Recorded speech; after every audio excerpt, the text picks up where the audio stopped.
Let's move into estimating risk aversion.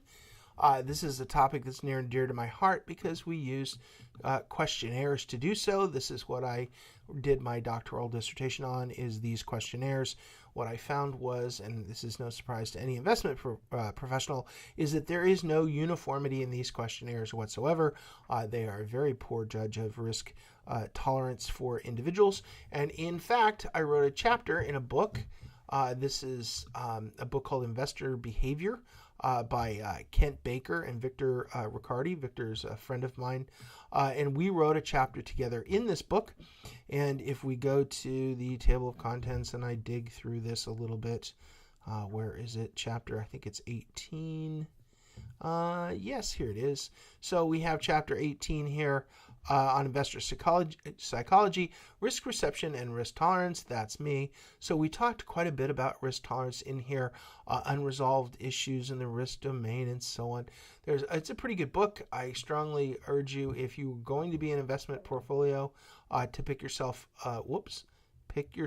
up a copy of this book. I'll give it one more plug here.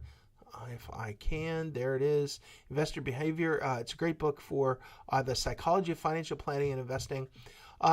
So the idea here is to estimate the risk aversion of an individual. And of course, we are completely different about this. People, I like to say, are fickle.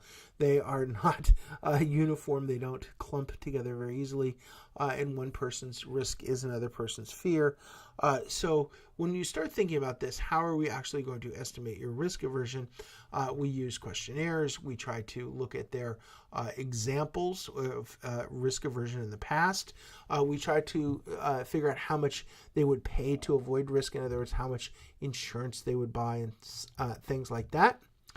We can look at this also with regard to a mean variance criteria.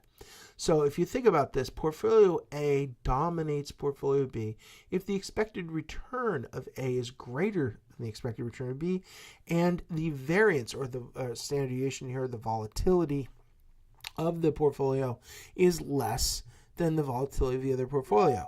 So in this case, the expected return of A is high, and the variance, or the standard deviation of the portfolio, is low. That we like. What we don't like is low expected return and lots of volatility. So we can compare portfolios based on their returns and their standard deviation to pick which one we want.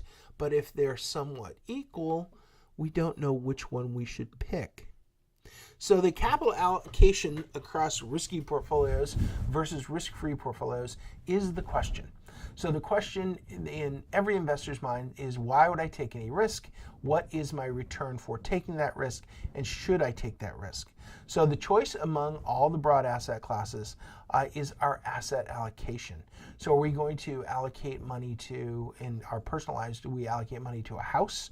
That's somewhat risky, not totally risky, but somewhat risky. Do we put it into stocks? Do we put it into bonds? Do we put it into the savings account? You know, there are plenty of people out there that still put money under their mattress. And so there's lots of different asset allocations that individuals can come up with.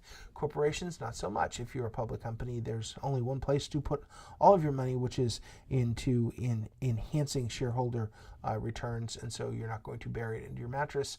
You cannot be scared off into not doing anything. You have to move forward as a company. So the simplest way to control risk is to manipulate the fraction of the portfolio invested in risk-free assets versus the portion invested in risky assets. So if you don't want to take any risk, put all your money in risk-free assets. There you go. And that's the easiest way to control risk. Unfortunately, that means you're going to get no rewards, or very little rewards. So when we start talking about capital allocation, capital being our assets, and we allocate those, we have to decide first and foremost, how much risk do we want to take? Do we want to take a risk with 80% of our money, 90% of our money, or none of our money? And that is the first capital allocation question that everyone faces. Whether a public corporation that's huge like Apple, or even a personal finance question for you with your own individual situation.